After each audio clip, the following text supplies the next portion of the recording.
Bahkan banyak yang berharap agar Koshin dipecat kemudian diganti pelatih dari Eropa. Namun seperti yang terlihat, sihir Koshin kembali bekerja. Dan terbuktikan kalau ia sedikit aja nurunin egonya buat gak melulu maksa main bertahan.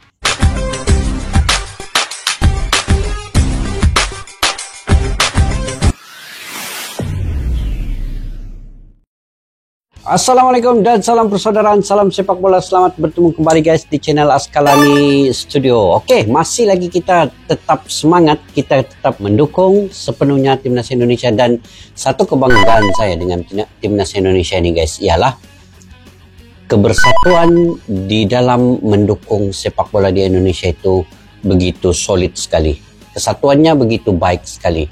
Daripada PSSI-nya, di antara pemainnya, dan juga para pendukung-pendukungnya. Semua Ultras bersatu untuk mendukung timnas Indonesia ini. Sama ada Ultras Garudanya, La Grandenya, dan juga lain-lain Ultras yang ada di Indonesia. Dan tahniah selamat sekali lagi untuk semua pemain-pemain timnas Indonesia yang telah berusaha 200% semalam melawan Arab Saudi. Mereka betul-betul all out, menyerang terus dari menit awal sehingga menit berakhir guys. Dan karma untuk timnas Bahrain apabila mereka seri 2 sama dengan Australia bermain di Bahrain, dan gol kedua Australia itu di menit yang ke-96 tambahan masa itu Australia mencetak gol. Itu yang berlaku ketika Bahrain melawan Indonesia, dan kini karma itu kena pada mereka sendiri. Itulah guys, saya ini tetap percaya bahwa karma itu tetap wujud, dan saya pasti Bahrain ini tidak akan lolos ke babak yang seterusnya karena Bahrain bermain curang sebelum ini dan ingin bermain curang lagi ke atas Indonesia nanti di bulan Maret, karena mereka tidak mau bermain di GBK. Mereka ingin membawa permainan itu di luar daripada GBK supaya mereka dapat lagi bermain curang. Oke guys, kita lupakan yang itu. Kita fokus kepada tahun depan ini. Indonesia akan membawa lebih kurang 2-3 pemain baru lagi, terutamanya oleh Romeni yang sudah bertemu dengan Bapak Erick Thohir.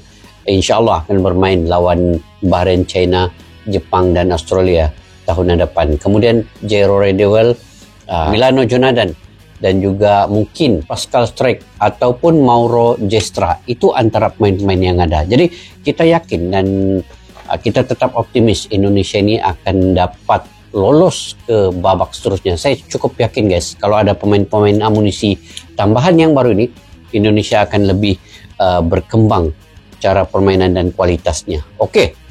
Semalam itu punya permainan guys, itu sangat gila. Mereka bahkan bisa lari sampai 100 menit.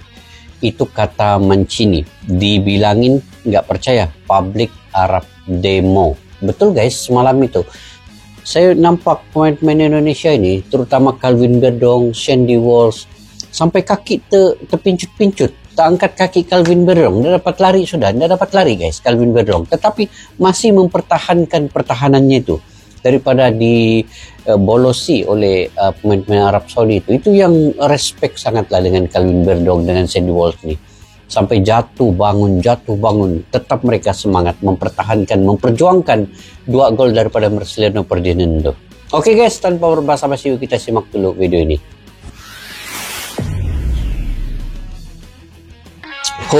Puas dengan kemenangan semalam tuh kan?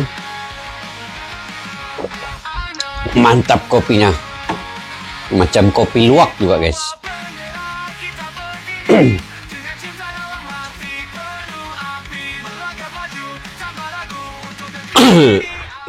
Kemenangan atas Arab Saudi setelah 40 tahun terakhir. Selain menciptakan sejarah selepas 40 tahun terakhir, gila. Piala Dunia jadi terbuka lagi. Dan sudah pasti apresiasi tinggi kami haturkan atas semangat juang semua elemen timnas. Yap, fighting spirit memang menjadi salah satu keunggulan timnas Indonesia. Walaupun sempat meredup di 2 laga terakhir, namun sekali lagi mental para pemain mampu menjawab segala tekanan besar yang ada. Yap, fighting spirit yang membuat para pemain timnas mampu fight bahkan sampai 100 menit. Sekali lagi membuktikan sampai 100 menit. Emang gak main-main. Dan itulah yang mungkin disesali oleh SEFF itu sendiri. Sebab walaupun Arab unggul possession, tapi dari sisi peluang, mutlak Indonesia sangat amat layak menang. Nah, selain ranking di klasemen yang naik ke rank 3 sementara rank 3 kemungkinan besar juga akan naik secara signifikan. Di satu sisi, kekalahan ini diketahui benar-benar membuat masyarakat Arab marah besar. Marah besar, guys. Marah besar. Tapi tetap gak mampu menang setelah sebelumnya mereka hanya main imbang melawan Australia. Nah ini nih, coachnya itu tadi. Itu yang coachnya yang asal. Pengganti kepada Mancini. Coachnya itu yang mantan coach Arab Saudi mengalahkan Argentina tuh dalam Piala Dunia tuh. Tapi tumbang semalam guys oleh Indonesia, itu yang sejarah.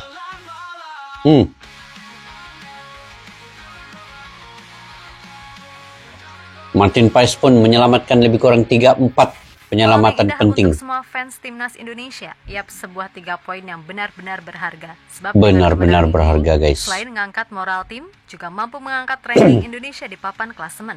Untuk sementara Indonesia kini duduk di posisi 3 usai China keok dari Jepang.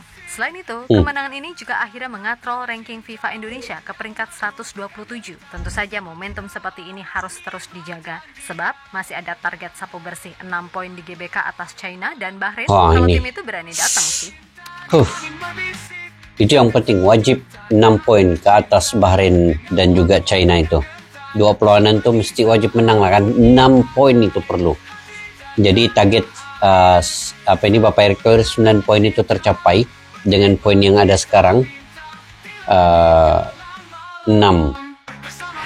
12 poin lah semua. Yang bikin kita bangga adalah fighting spirit dan kemauan untuk menang yang tinggi dari para pemain tim Garuda. Bahkan soal fighting spirit sebelumnya juga udah disinggung oleh Roberto Mancini, mantan pelatih Arab, yang mana itu kembali dibuktikan di laga ini ketika semua pemain benar-benar fight sampai akhir. Nggak peduli kaki kram atau gimana, betul. selama masih kuat berdiri ya udah terus. Hal itulah Calvin Verdong krem kaki. Maka wajar Hervé Renard seperti udah bingung nggak tahu mau ngapain. Ya emang, ball position mutlak dikuasai Arab, tapi dari statistik yang ada, peluang-peluang besar nyatanya justru lebih banyak didapat Indonesia. Dan bahkan dari shots on target, Indonesia masih lebih baik dari Arab Saudi. Termaksud sudah pasti 2 gol cakep dari Marcelino yang di laga ini seolah terlahir kembali. Mantap, Marcelino punya gol ini. Hebat. Cantik, gol berkelas dunia guys. Berkelas dunia. Dia macam mula-mula itu dia macam mau tendang, tapi dia macam sintak begitu sih ya. Berpusing pemain tuh Arab Saudi, barulah Marcelino tendangan yang sebenar sehingga gol itu. Itu yang cantik. Dia buat reflection begitu reflection, mengelirukan pemain pertahanan Arab Saudi, itu yang cantiknya gol itu. Dia ada seni, gol itu ada seni, dan gol itu punya keunikan yang tersendiri. Itu guys. Mantap. Kita lanjut guys ya.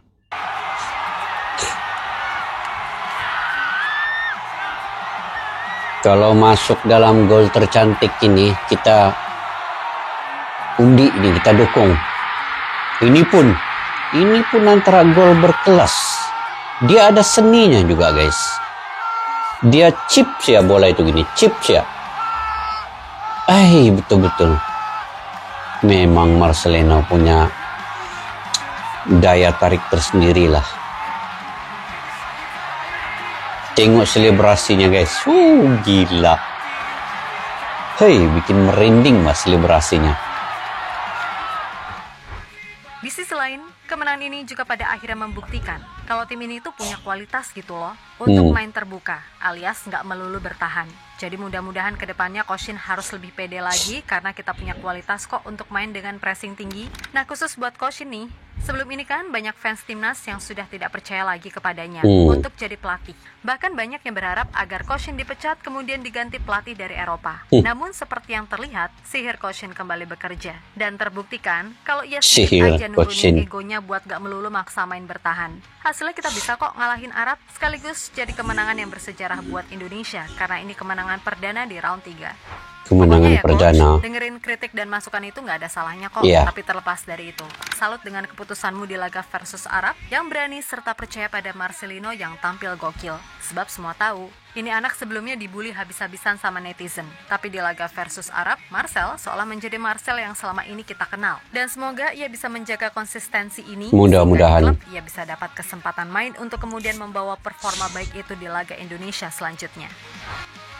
Mudah-mudahan guys ya, konsisten lah Marcelino selepas ini.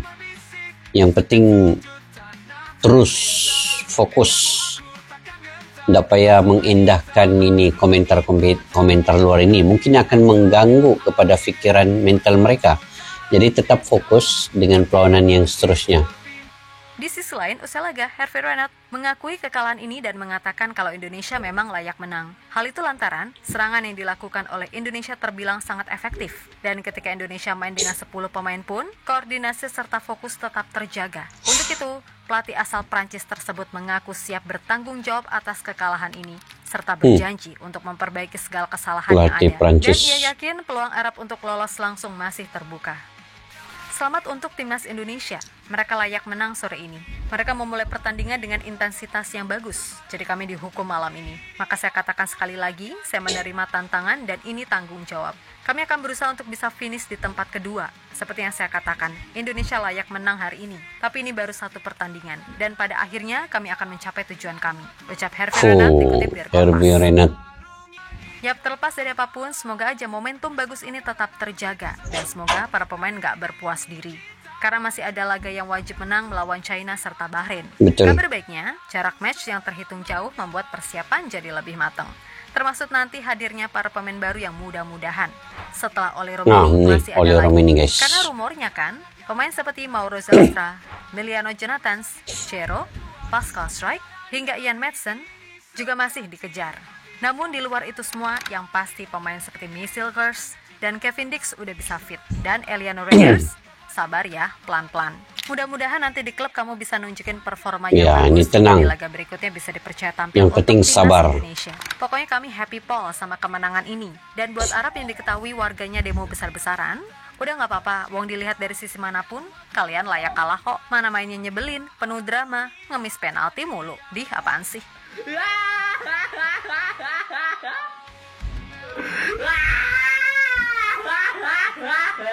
Mentang-mentang duitnya banyak, semua bisa dikadalin kali ya. Mending balik sono, ngurusin unta gurun. Dan buat wasit, asli kamu galak Pol. Ini Tapi gak wasit apa-apa, secara nih. umum udah benar kok. Walaupun ya, ada momen-momen yang seharusnya pelanggaran diberikan ke pemain timnas Indonesia. Tapi gak apa-apa, sekali lagi yang penting udah cukup oke. So, enjoy the moment. Dan Enjoy. kami berharap evaluasi besar tetap dilakukan, karena jalan terjal itu baru satu yang terlewati. Yang penting menang guys, yang penting menang itu sih. 3 poin. Merinding mau kita guys. Semua pemain ini. Gila. Bang J juga.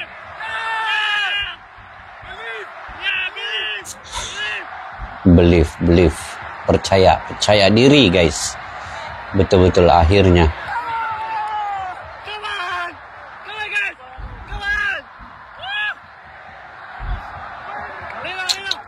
Wih. Terharu guys, terharu. Dengan cara mereka meraihkan itu. Gembira. Sangat gembira. Oke guys, kemenangan Indonesia 2-0 ke atas Arab Saudi itu semalam sebenarnya merupakan sejarah untuk timnas Indonesia, di mana kalau diberitahu tadi ini lebih 30 tahun Indonesia tidak pernah menang, dan kemenangan di depan pendukungnya sendiri di GBK itu di menit ke-32 dan menit ke-57 itu memusnahkan sama sekali Arab Saudi daripada membalas gol itu. Dan kita apresiasi kepada semua pemain, termasuk kepada Sinteyong, dan terutama sekali tulang punggung timnas Indonesia, yaitu Bapak Erick Thohir, yang sentiasa dari masa ke semasa memberi semangat kepada semua pemain ini. dan ini sebenarnya meningkatkan moral pemain, dan hasil ini membangkitkan harapan timnas Indonesia untuk bersaing di grup C ini. Sekarang di posisi yang ketiga, dan target PSSI itu posisi ketiga ataupun keempat itu sudah cukup baik. Namun ini memerlukan peningkatan, ini memerlukan kerja keras lagi, dan dengan kedatangan pemain-pemain tambahan, amunisi baru seperti Miliano Jonadan, Oli Romeni, kalau ada Jairo Redwell, Pascal Strike, dan juga beberapa pemain lagi yang mungkin akan dipanggil sebelum Maret 2025 ini. Jadi kemenangan ini juga membuktikan perkembangan positif dan juga menutup segala kekurangan yang telah dilakukan oleh Sinteyong. Dan InsyaAllah kita doakan guys, kita doakan semoga ini tetap konsisten, dan Marcelino Ferdinand sebagai pemain man of the match, pemain yang terbaik di laga semalam itu, akan tetap fokus dan juga berlatih lebih keras lagi dan sentiasa konsisten dalam permainannya. Dan kita doakan juga semoga hasil ini tidak berhenti di sini saja, dia akan terus dengan perkembangan-perkembangan yang positif di peluang-peluang selepas ini juga. Dan dengan pertemuan dengan Arab ini juga akan mencipta sejarah Arab Saudi melihat kepada Asia Tenggara ini sudah ada perubahan yang besar melalui Indonesia ini. Jadi guys, mudah-mudahan kita doakan yang terbaik. Kita tidur lena, kita ngopi-ngopi, dan kita wajib untuk berasa gembira dan juga bangga dengan pencapaian timnas Indonesia ini. Kemenangan ini adalah harapan yang besar untuk Indonesia lolos ke Piala Dunia dan di babak yang keempat. Yang pentingnya di posisi 1, 2, 3, 4. Posisi 2, 3, 4 ini masih peluang ada untuk timnas Indonesia. Posisi pertama dan kedua itu otomatis ke Piala Dunia. Posisi ketiga, keempat perlu bermain lagi di babak yang keempat. Kita doakan Indonesia masuk ke dalam posisi itu. Menang lawan Bahrain nanti, dan insya Allah menang lawan China nanti. Dan lawan Australia dengan Jepang itu kita doakan yang terbaik juga, karena bermain di luar. Oke guys, sampai di situ saja video pada kali ini. Mungkin kalian punya pandangan pendapat sendiri, kalian boleh komentar di ruang kolom di bawah. Sampai kita jumpa lagi. Assalamualaikum warahmatullahi wabarakatuh. Bye bye. Askalana Studio untuk kita channel yang bereaksi tentang apapun yang ada di Indonesia, channel YouTube dari Malaysia di Askalani Studio. Jika mau tahu tentang Indonesia, ayo like and subscribe channel kami Askalani Studio.